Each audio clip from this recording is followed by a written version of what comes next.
Good evening and welcome to the post-budget analysis. The recently concluded tabling of the national budget was on Friday. Having had the weekend to kind of digest the salient points of the budget, we now find ourselves in a discussion that will help you understand the finer points of this national budget. Now, if you're just one to read headlines, you'll find a varied mix of headlines about the budget. The most ideal coming from the Star, a balanced deal during trying times. These are trying times. If you look at the global scenario, things are not looking too bright in the global picture. China is slowing down. The U.S. have a presidential election like no other with two, unlikely candidates. And we have a Brexit on our hands. So what do all these things mean for our budget? And how has our Prime Minister really crafted this budget to suit just about every strata of society?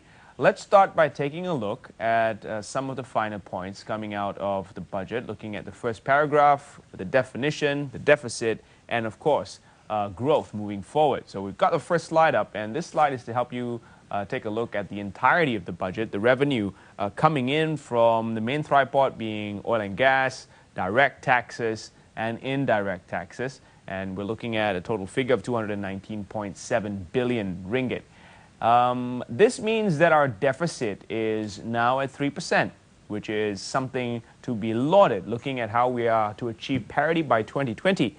Is it possible that, the higher cost of operations will drive a wedge between the need to reach that parity and also the reality of reaching that parity? Well, that's something that we shall discuss moving forward. But when we look at the growth figure, this is what I'm most excited about, 4 to 5%. That means we are above the projected rates for the entire globe. Looking at some developed countries, their growth is only at 1 to 2%, and some even below 1%.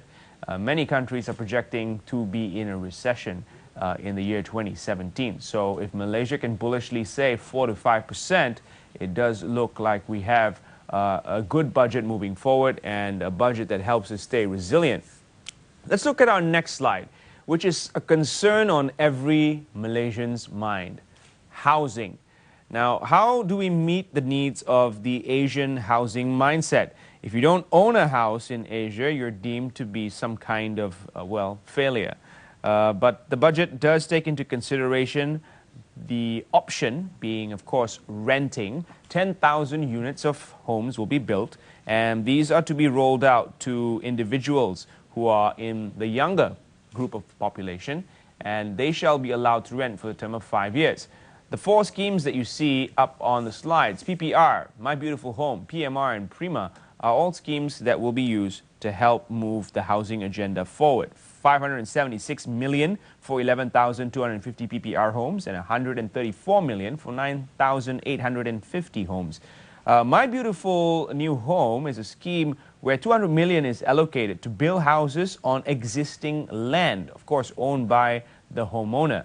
And 20,000 of a deposit will be funded by the government, the rest to be funded by the individual in a periodic basis. So you get a new house on your own piece of land. And another scheme is PMR, 5,000 units of the people-friendly home, with 30,000 units sold between 150,000 ringgit and 300,000 ringgit under the Prima program. So let's take a look at the next slide, which is also a very important concern: transportation.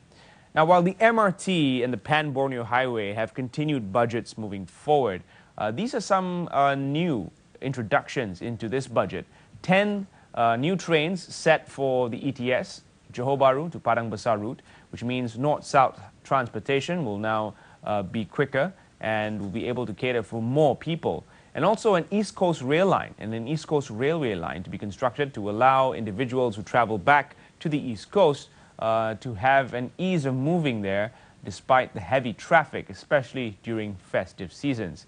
Now, interconnectivity between cities and the outskirts is also going to be improved with new bus programs, and the existing infrastructure for transport will be further integrated. Connectivity will allow you to move from point to point. The MRT will kind of set the pace for transportation.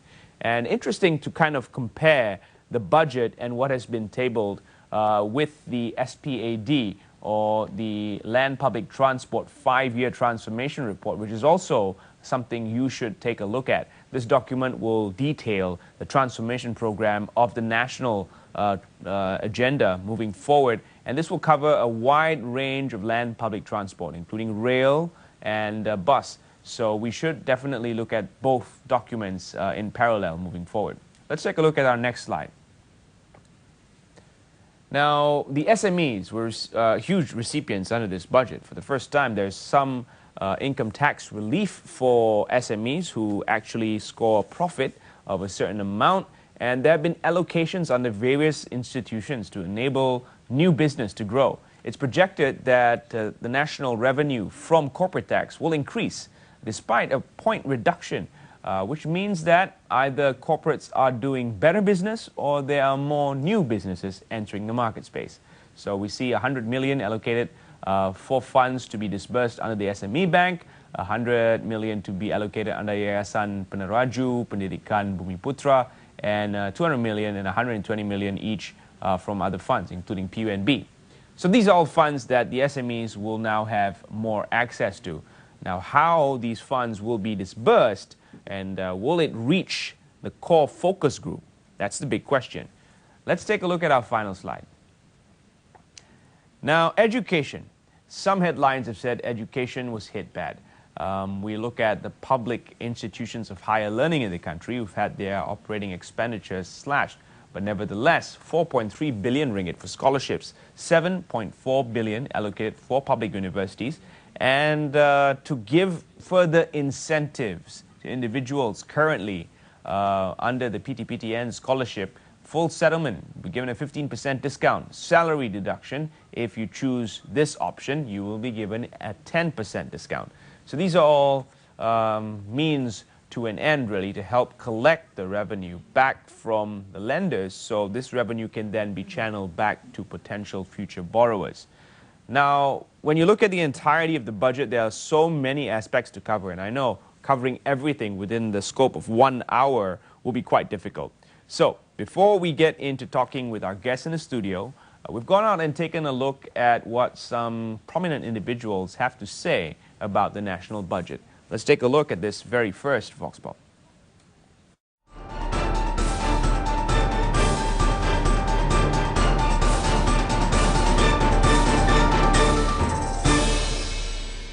Whatever is being presented in the budget, it has to be presented well and implemented well. So we need a kind of marketing of those various programs that the government has in mind to help, whether it's small SMEs, whether it's to help women or whatever. Sometimes the marketing of these projects onto the grassroots not done very effectively. Not many people know. And sometimes the marketing of it is skewed, in other words, and doesn't reach the target groups. First, the deduction of 1% for SME, the first 500,000 income, profit, there's a 1% deduction, 19 to 18%. Then there's an announcement, I think it's the first time, for next 2 years, if the company made more profit than the previous year, so there's some deduction. So for example, 5% to 10%, and 1% extra deduction. Up to 20%, then you can enjoy 4% deduction. Those for big company or those profitable company is good. But also good for them, if they make more, they pay a little bit less, government get a bit less of it, overall government have more to gain. Yeah, nothing to lose. And I can see that this budget is really a people-centric budget, and the focus is more on how to ensure the well-being of the people of Malaysia is well taken care by the ministries and agencies of the government. So on behalf of the state government and the people of Malacca, I would like to express my sincere thanks to the Dato' Najib, the Prime Minister, as the Minister of Finance, and we can see the sincerity of the budget, the transparency of the budget, when all the categories and the elements in the budget are focusing on how the government can improve themselves better in providing services to the people of Malaysia.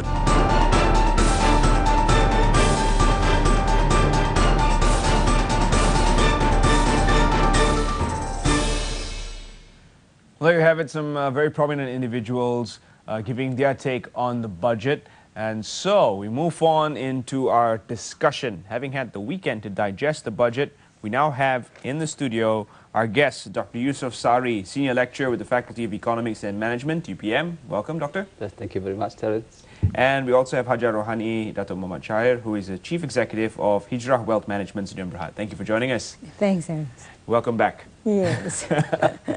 So we've had these prominent individuals, Tan Sri Rafida and also the Chief Minister of Malacca among them, commenting on the budget. Now, what's your take after taking a look at the entire document and the aspirations of the nation moving forward? We have that high-income nation goal in our background. What do you think this budget does to achieve that? Let's put it this way, if I rate from 1 star to 5 star, so I would give 3.5 star. So this, in my opinion, from my perspective, each budget, there are two main objectives. One is to promote growth and make sure we have sustainable growth in the future. And second, to measure to what extent the growth can give welfare and benefit to the people. So if you look at on the growth, I think everyone knows that 1/3 of our GDP, or gross domestic product, driven by two types of oil palm, petroleum. That's it. So if we remove these two, we are more or less trouble, things like that, what we are facing now.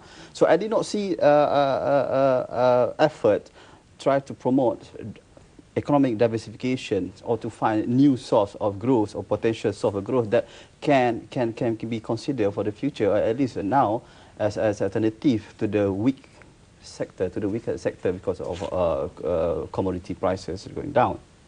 Second is that when people know that in the current days is that our cost of living that people are facing is very huge problems. So two factors that contribute to the higher cost of living. One is income, the other one is prices. So we know that income is more or less stagnant or increased marginally because of economic condition that we have been affected by external forces. So what the government can do is that try to is that the government have the control to ensure that the price is stable, or at least can reduce the price. But I did not see this effort. Let us take one example. Okay, this is not example, actually this is the current situation that are facing in the world. So IMF, even World Bank reported that because of falling oil price, so the price of food is declining. So they're expecting about 10% decline. So, but in Malaysia, we don't facing the problems. The declining, in fact, increasing. So increasing at a faster rate compared to the overall CPI growth. So the problem is we are not tackle about the structure or the economy. Well, those are very interesting points. Looking at the entire budget, our revenue stream has been from this tripod of funds coming in from oil, as you pointed out, and of course direct taxes and indirect taxes. So there's not much diversification in revenue. We can see consumption tax being a new kind of revenue coming in, but it's kind of capped at 40 billion. If we look at any other source of revenue, we only have to look south at Singapore and how they invest directly via government agencies. Maybe I just can we do that really? Diversify our revenue? Well, I think they're trying to put a new sector which is coming up. It's called the digital economy. Right. Because that one actually was started by our our former, sorry, Tun is still alive, Tun Mahathir's initiative to actually set up Cyberjaya and all that. So if you remember, when he set up that Cyberjaya, or he wanted to mirror Silicon Valley. He wanted to actually get all the big boys of the technology and start up a digital boom up there. And actually, when I saw some of the numbers, MSC had about 304 billion in investments, 160,000 jobs. So that's quite good. But it's just that maybe I thought there was some teething problem when you started there. Yeah, there was something like the broadband was not like. We now have a guarantee that there will be 20 megabytes per second in broadband speeds. The initial was problematic, they were saying. But that rollout will take 2 years. Oh my God. So we're still going to have to wait on that. But however, the agency tasked with kind of stewarding our digital economy is MDEC. And they've been a huge recipient under this budget. We're going to talk about that in a little bit, but I'd like to address the cost of living a little further. Housing is something on everybody's mind, really. And for the first time, we see a scheme that allows people to rent 10,000 units. These are tailor-made units for a certain group of people. If you're in the younger category, you're starting out on your first job, well, you kind of qualify. But there's a cap, 5 years. So that's the basic scheme. Doctor, based on your experience, do you think Malaysians will shift from home ownership to being a nation that rents and only buys when they can afford? That is a possibility. There is possibility. I can see that if we cannot control the housing prices, but I think if we can control the housing prices, at least this effort or scheme might be not so, I would say it's not so big issue in the future. Let me take an example. One way how we can control the speculations. Okay, what has been done in the European countries, for example, similar to the UK. So because we know that housing is the basic needs for everyone, for one household and one houses. Then, so we can do one way to control the speculation is that if one household, if they want to buy the second home, so the government should tax more, should tax more to them because that is not the need already. That is their investment. So the government should tax more, and then the best is that the good things about this taxation system is that the government can earn more revenue. In addition to that, in the UK, for example, what they did is that if one group of people, if they buy more than one houses, so if they make the houses empty, they're going to be taxed by the government because of empty housing. So we should go in that line because it's not costly to the government, but in fact, government can collect more revenue from that. So we try to work in the sense that we try to reduce the speculations. Right. Haja, when we look at all these schemes, right, we have PPR, Prima, and now My Beautiful New Home, and PMR. What's the take-up rate for these schemes? For the old budget, 2016, we had everything except My Beautiful New Home. What's the take-up rate like? I was just reading some figures here. Apparently, as at December 2015, there was about 183,755 affordable homes have been completed, 214,000 still under construction, and 309,000 still under planning. So this, we're not sure how, I mean, seeing from the numbers, that means the take-up rate is quite high. But I tend to agree with the rental issue because when we deal with the young, when we conduct seminars, the issue of cash flow management for the young, especially initially start to work and then their income, household income is probably about between 3,000 to 4,000, they can hardly manage. So if they can actually rent a house for the first 5 years of their life and thereafter accumulate some investments to actually enable them to afford the house that they can actually own. But I would like to take a little twist here because the Majlis Agama Islam and the Baitul Mal have wakaf land. Wakaf land can actually be used to build houses that we can call rumah wakaf. So that actual fact can be rented out, and actually this is a good opportunity to actually use the wakaf land because there's a lot of also just wakaf land just left abandoned. I totally agree with that. Because in particular, if we refer to the statistics, most of the poor are Muslims. So we have zakat, and then we have Baitul Mal, everything. But we don't use this as a redistribution tool in the society. But if we can show to the people that, to the people, at least for people outside there, so we can promote. This is the best thing about the Muslim, the Islam. At the moment they're doing the wakaf land, but they're building shop houses. Even if you notice the land opposite KLCC, that's being wakaf by a foreigner who came to Malaysia. He wakaf his piece of land, and they now do Menara Bank Islam.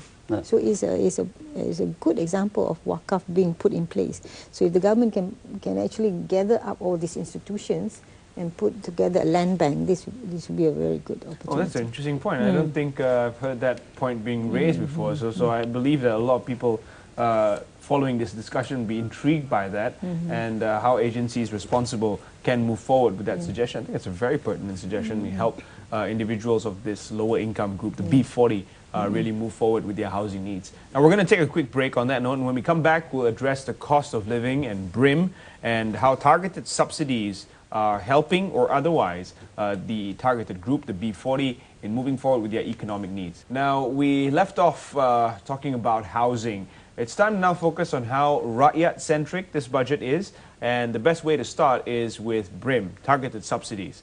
It's a program introduced at a time where the subsidies for oil, really for fuel, was kind of retracted, and this is in line with the government's move to kind of remove all subsidies from the economy. So we're a very unsubsidized economy at this point in time, and so the savings of that money was then used to form BRIM, targeted subsidies for those who can't afford much.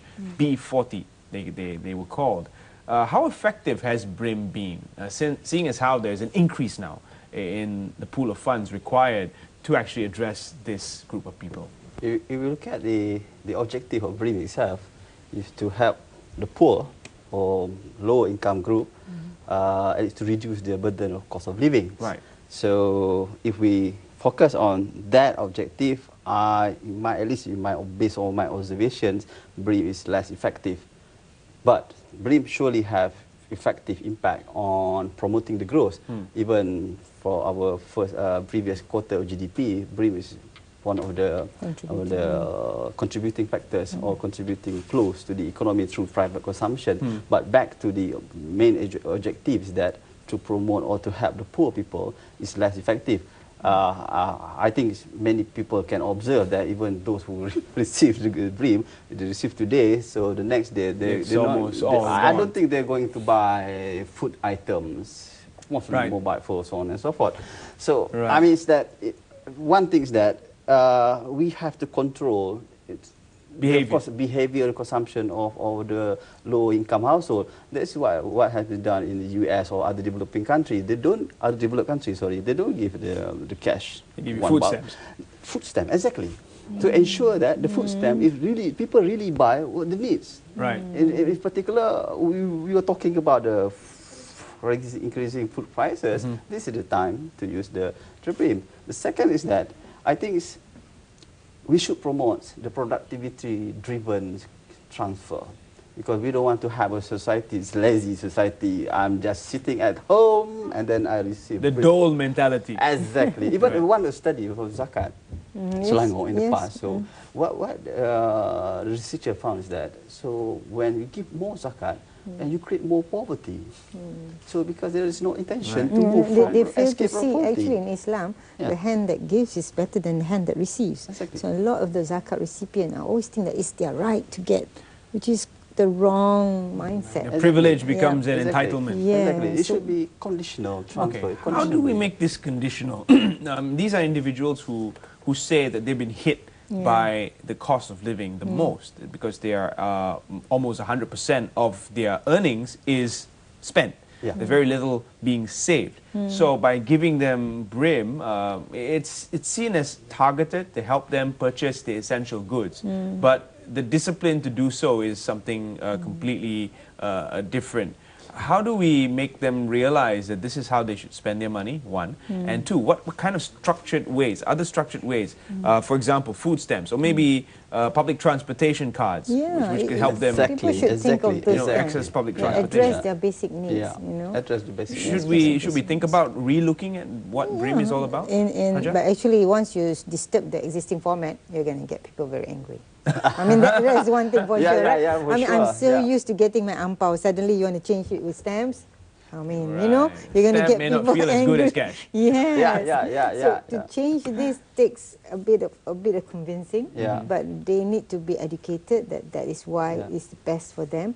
But of course, we know at the back of BRIM is the consumption increase, because people, Bank Negara has done research to say that this low income, if they're getting $1, they will spend about 80 cents, versus the higher income who gets $1, they will only spend 18 cents. So the marginal propensity to. That's the reason. That is the main reason. The main reason why this is the. I mean that this is the. In the past, we introduced the fiscal stimulus. Yeah. So this is one of the fiscal stimulus, but try to at the same time they wanted to kill two birds with one stone. But I think this doesn't work. Who in is this at the disadvantage?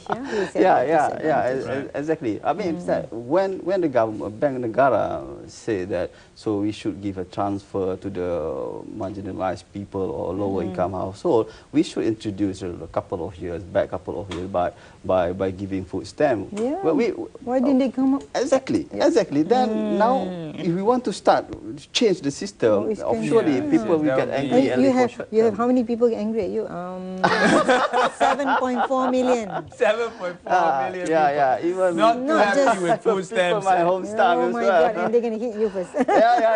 Sure. Well, that is true. But I think the efficacy of the whole BRIM program should be measured by how many people don't rely on it. You know, year on year, it should be a decreasing number of people that rely on BRIM. They should graduate out of that group.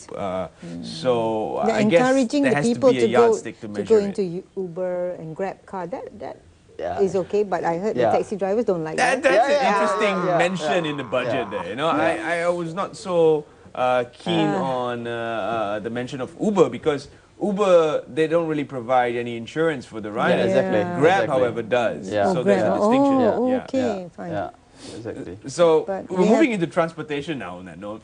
So the connectivity in the Klang Valley is seen to be enhanced soon with the MRT coming in.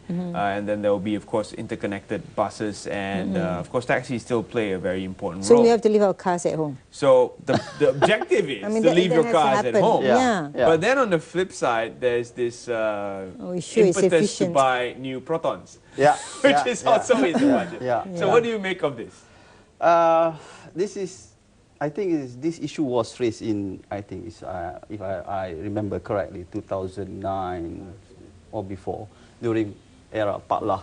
So when at that time the crude oil price was increased, I think over 110. Over 100, then people are suffer from the inflation, so on and so forth. They give the reason that time government said that we cut the subsidy because we want to modernize the public transportation system. Until now, I did not see even where we modernize the transportation system. I mean that to some extent we introduced the mass rapid transportation system, but is that really what we need? Sometimes small scale is better than large scale. So large scale only can cater certain areas, but when we talk about the Klang Valley, it's very huge. Buses should be better. Bus in the past, you remember, it's very good. It's small scale, just allow small scale. But we like to spend more first and then see what happens. Well, looking at the KL itself, we have Go KL buses which are free, and they cost the government 100 million to implement. So it is unfair to say that there's no master plan moving forward. But I think pushing Uber and Grab may add more cars. Exactly. Instead of remove cars. Hajar, what's your feel on Uber, Grab and rideshare services? Yeah, actually I prefer ride shares. Without having to pay anybody anything. Actual ride shares. Yeah, actual ride shares. I mean, once upon a time we had that, right? But it doesn't work. It works temporarily because of, let's say, if I share, we are the same office, but maybe I want to go a bit late or I want to. But then if we have that limitation of cars entering the town area, a certain like our neighboring countries doing it, right? And then they actually impose a fine if you're driving with just the two of you or one in the car, you know. So you have to have 4. Can we do that really? I mean, well, you know, our public transport system has to kind of play catch up. Yes. So we have a growing number of cars in a certain area, and the public transportation cannot be built fast enough to accommodate for that increase. How do we manage this? Should we impose fines, reduce the number of cars at certain peak periods? Is that possible? Well, that is a difficult policy instrument, I would say, in the current situation, because the problem is reliability. This is very important. I mean, mine personally, I love to ride with public transport. If reliability is there, it means I come from my home to get into my office. I take just my own car about 15 minutes. I take public transport. It takes maybe 2 hours. Waiting period. The connectivity and reliability is very important. Rather than we build highways, better we build, improve the public transport. I don't know, somewhere is wrong. Even if we look at our transportation plan in the past, we build more highways rather than we build commuter, or we build trains like European countries. They invest more on trains. I mean, in the city of New York, those high-rise buildings have no parking lots because everybody relies on public transportation. Doesn't matter if you're a CEO or you're a mailman, you still use public transport to get to work. It costs a hefty amount just to take a taxi to New York City. Exactly. So there's a lot of reliance on public transport, but we are a ways from that, and the blueprint to get us there is already there. So what's left to be seen is how effective the MRT will be in alleviating our public transportation woes. So far, we've been discussing about KL and Greater KL, but public transport is also important in other cities. Exactly. So let's look at Penang. Let's look at Johor Bahru. There is a huge amount of people living in these cities. And let's not forget Kota Kinabalu, Kuching. How are people going to get around in these cities? Are they just going to rely on buses?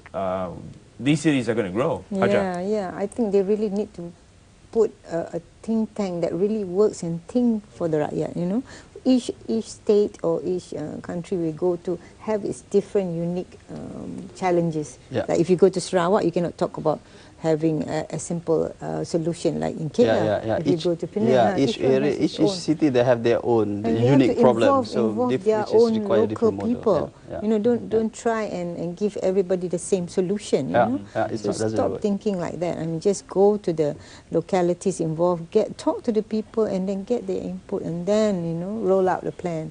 Don't roll out a plan and just like, let's try it, see if it works. It doesn't work, and then things happen, accidents here and there, everywhere. It must be holistic. Include everything. So include residential, the construction where we want to build housing area, offices, and so on and so forth. It should be in one fairly good plan. Discussing it, you must pick the right people. End of the day. Well, before we move on into the next segment, let's touch on this real quickly. The government is going to boost internet connectivity. So that's good news. MCMC will be rolling out 1 billion ringgit to ensure coverage and quality of broadband nationwide reaches 20 megabytes per second. Initiative for the Ethernet broadband services in public universities will be increased to a maximum of 100 gigabyte per second. That's fast now, today. But what about 2 years down the road? Will 20 megabytes per second be enough? Will we have to play catch up again and increase those speeds? Doctor, your opinion? Yeah, in my opinion, increase the speed is very good. So I mean, in the sense that this is internet connectivity and internet facility is essential for businesses.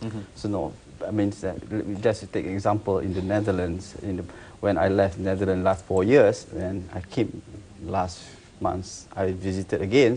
So many shops are closed. I asked them why the shops were closed. They said that they cannot compete with the online shopping.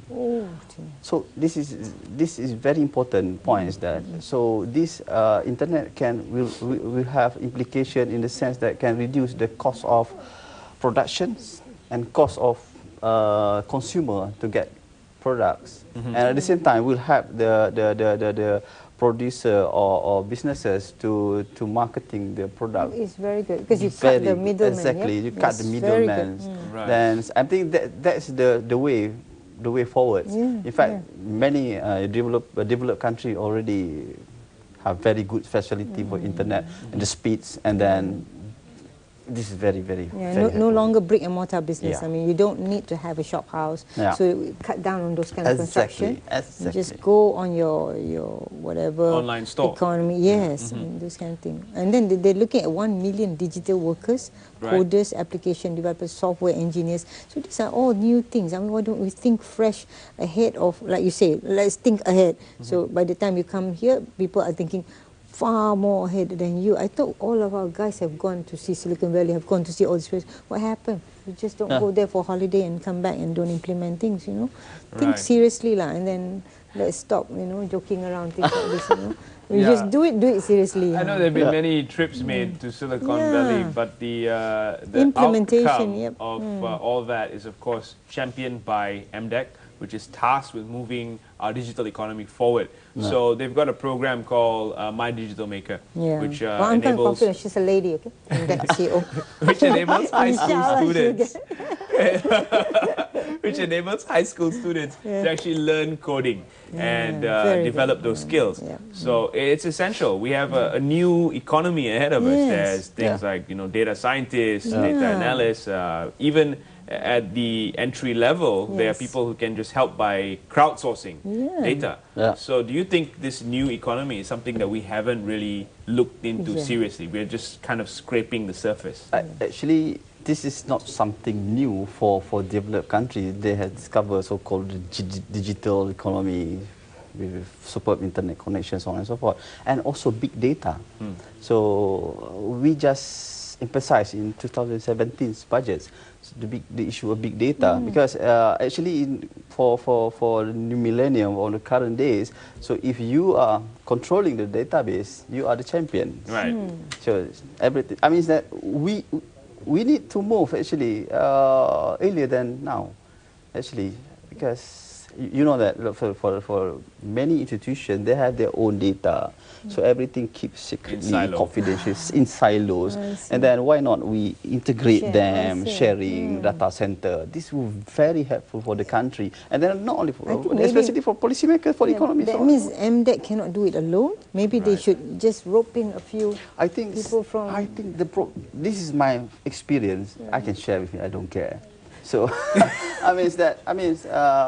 even the government agency, they have internal coordination problem. Right. Oh, Everyone wanted to be champion. Yeah. So I have the data. Okay, this is my own. So even and then if that another institution they want to use data, they have to fork out money from somewhere to do something To similar. acquire the data. Exactly, to acquire the data. No, but I think that one So- move they're doing to get people together is the SSM and the income tax and the customs. I They want to get the They money. need to talk to each I other. don't think so.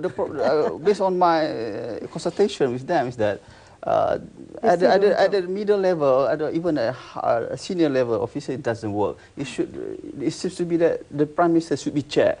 Right, wow. Well, there is an effort really. It's called the My Data Champion, if I'm not mistaken. And all these agencies are to make their data sets available to the public. So entrepreneurs and people who develop apps can get access to them. And they have to be machine readable data. So there is an effort to actually make these data sets actually available. So it's not new. It's already been introduced in 2016. Just how much data will be made available is anyone's guess. But there are some agencies who are tasked with moving this forward, including MDEC, MIMOS, and the likes. So we're going to take a quick breather. And when we come back, we're going to come back and talk a bit about the digital economy. And we're also going to focus on the creative industries and the SMEs, who seem to be beneficiaries under this budget. And moving forward, we have been focusing on the digital economy. Now, it's a brand new area for some, but it has been around for a while. I'd like to quote from the speech of Dato' Yasmin Mahmud, the Chief Executive Officer of MDEC. This was a speech she made after the tabling of the national budget. The e-Rezeki and the e-Usahawan initiatives were launched last year to target key communities such as youth, SMEs, and of course the digital entrepreneurs in the B40. 100,000 Malaysians benefited under this program, and we expect more. She did mention the 1 million new jobs which will be needed under the digital budget, digital economy, and these are jobs that need to be filled by 2025. So we need 1 million individuals such as coders, application developers, and software engineers. And these are some of the unprecedented opportunities in the digital economy sphere. So there's an allocation of about 100 to 200 million for MDEC to champion all these programs moving forward. Do you think, Doctor, that these new programs will help alleviate the B40 group, will help create new jobs, and will help us fill those gaps in terms of revenue streams moving forward? Doctor? Oh, wow. So many indicators to be covered. Right, that's right. It's a big question. Yeah. Let us focus on B40 first. So directly, the impact to the B40 might be, I would say, marginal, because you know, B40 usually B40 those who have less skill, and then their age also no longer young, maybe young only in spirit or young in heart only, I would say. So I mean, it's because digital economy is demand for very specialized workers, very trained workers that to be work at the firm level or industry level. So maybe B40 will affect, will benefit indirectly, but not much. Okay, in terms of creating new jobs, yes, there is a potential to create a new job, but the jobs would be very specialized on IT, information technology, and then very specialized engineers. So if you want to promote job creation economy, I think other sectors might be. So regionally, I think the effect is this: the digital economy is stimulated. The digital economy creates all these startups. Uber was one to start up, Grab was one to start up, and through these startups, they actually then create jobs. We have some success stories. FusionX, for example, is listed in the London Stock Exchange, and this is just one of the Malaysian companies which has really gone big, gone global, and they've created lots of jobs, not only here in Malaysia, but around the world. How do we emulate success stories like this? I think actually we should bring it down to our schools too, you know, get the young to start thinking along these lines. So I don't know whether schools have started to get on this bandwagon, you know, because don't just get excited at the more senior level, but go down to get to seek all these talented school children, you know, so that you can feed them that kind of mentality at that age, and then as they go further up the ranks, you know. What is the mentality like in universities? I mean, the university is too late, I would say. So it should start at the primary school or secondary school. I mean, this is a very good point in terms of if we want to ensure the success of digital economy, so the investment on human capital side, starting from the primary, secondary, and tertiary school, so must be. So we talk about curriculum being carried out in schools. Curriculum, so on and so forth. Not only given tablet to the teachers. Yes, oh my the students. How do you think the students? I mean, I don't believe that teachers, most of the teachers need the tablets. Yeah, I think. Well, it will look cool. Yeah, it's cool, but the targets. The target are, of course, the younger generation as they come into maturity and they take will on be the one who will roles. own the digital economy. And they will be the one who's going to feed into it. But what is it like now? I mean, we'll be looking at the next 3 years becoming a developed nation, 2020. So I believe the champions of the digital economy should be people who are already in universities. That's why I asked, what's their mindset like? Are they ready to do these kind of jobs?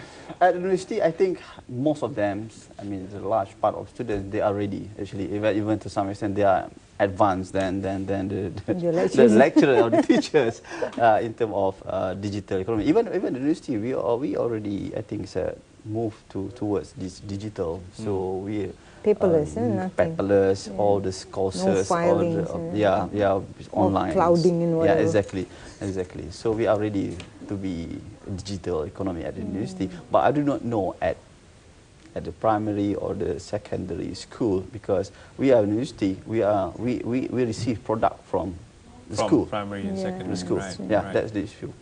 In particular for maybe for the people or for the student from B40 or M40.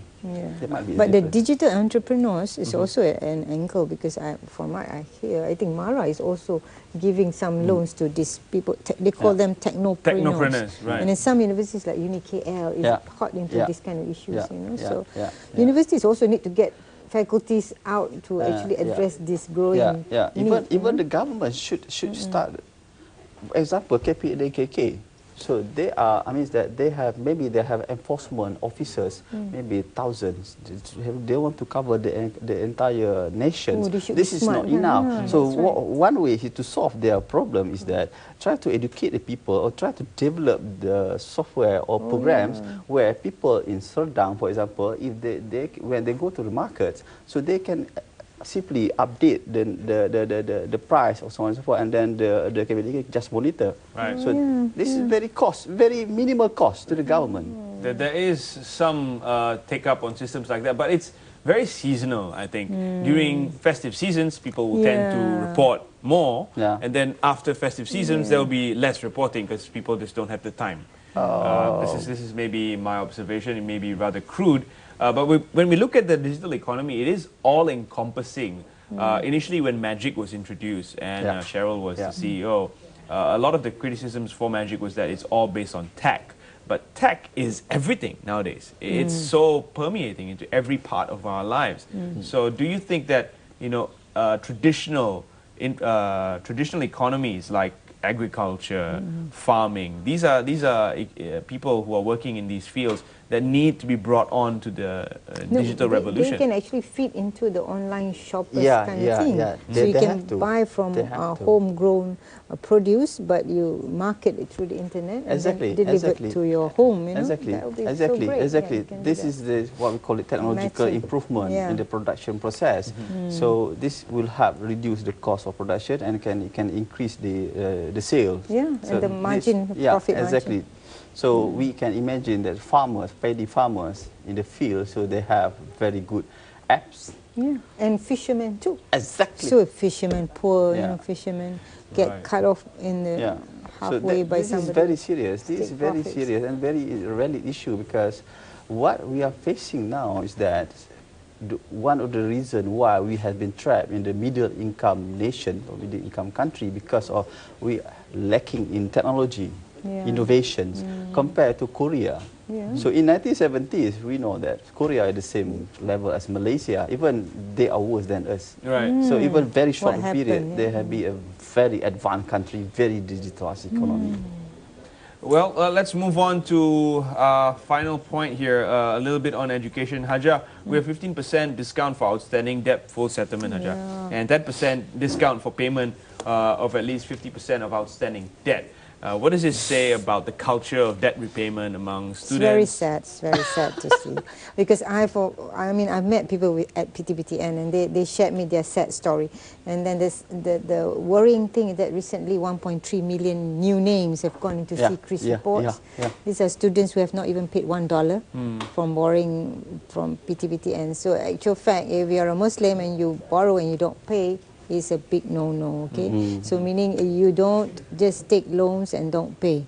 So you're supposed to pay, because the next generation or the rest who's coming after you is going to get that kind of loan. So meaning to say now with all this, natural fact, PTPTN was telling me, if these kids come up and just say that we can't afford to pay your schedule, can we renegotiate? They are actually most welcoming that kind of negotiation. But if you stop doing a negotiation and you carry on like this, your credit rating is going to go down. And once you're listed on CITOS, that's it. You're in trouble. You can never borrow. Getting off that list is going to be a challenge. What do you think, Doctor, about the allocation for education? There's 4.3 billion allocated for scholarships, and there will be a replacement of the book vouchers with student debt cards worth 250 ringgit, benefiting 1.3 million students. And 7.4 billion, although albeit a little less, 7.4 billion is allocated for 20 public universities. Actually, education for education sector is on one hand, but for primary and secondary school, that means that it's very good to promote the efficiency of the school, and the book voucher also good to replace with the debit card, I guess, because previously even we are complaining that the book voucher can be traded. So let's say 250 sell to one shop with 200 Yeah. So it's Defeats the purpose. difficult. It's something. Wow. And this is true. This is true, Terence. This happens in Serdang. You can go to check in Serdang in the Oh, file. man. So, but the concern here is that the only thing is that the budget for public universities, for all public universities, has been cut 20%, approximately 20%. This is very challenging for our tertiary educations. We expecting that because based on our research, education one of the key drivers for the services because of the higher multiplier impacts.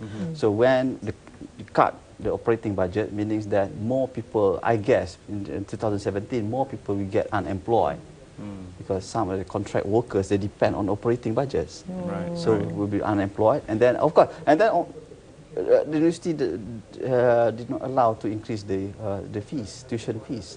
Then this is a problem. Right. I really hope that because we have education more on exports to given to the MITI and the Matrix, I hope they can promote export of our education. Right. I hope that can compensate for the cutting budget for public university. But That the is my income hope. has to be given to the universities Yeah, it should be. from that sale of education. Yeah. I mean that they export, they promote export education in the sense that indirectly meanings that promote more foreigners come to study into It's Malaysia. education tourism. Yeah, Education tourism. exactly. good. Right. do that, Haja, I'm going to ask you for your final word now on the budget. What do you surmise from budget 2017? I think like any plan, it will just be a good plan on paper, but the implementation is now being tested.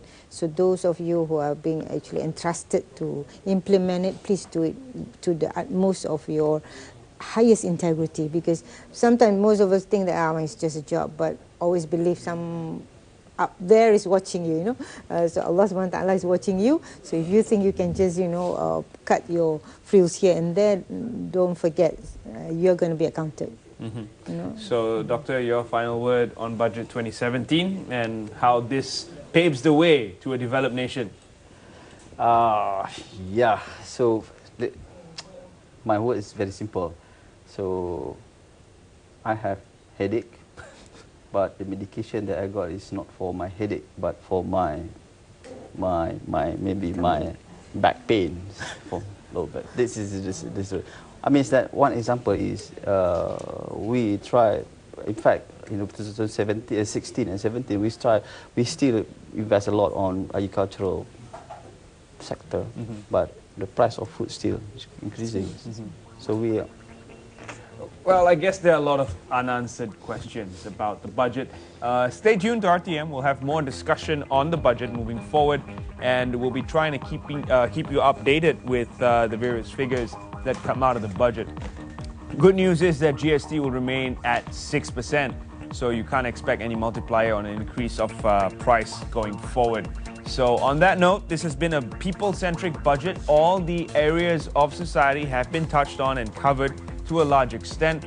We look forward to hearing the finer details of how the budget will be rolled out in the days to come. On that note, I'd like to thank my guest, Dr. Yusuf Sari, Senior Lecturer with the Faculty of Economics and Management, UPM, and Hajar Rohani, Dato' Muhammad Shahir, who is the Chief Executive of Hijrah Wealth Management, Sdn Bhd. Thank you for joining us. It's been a splendid discussion. And on that note, thank you for watching Malaysia.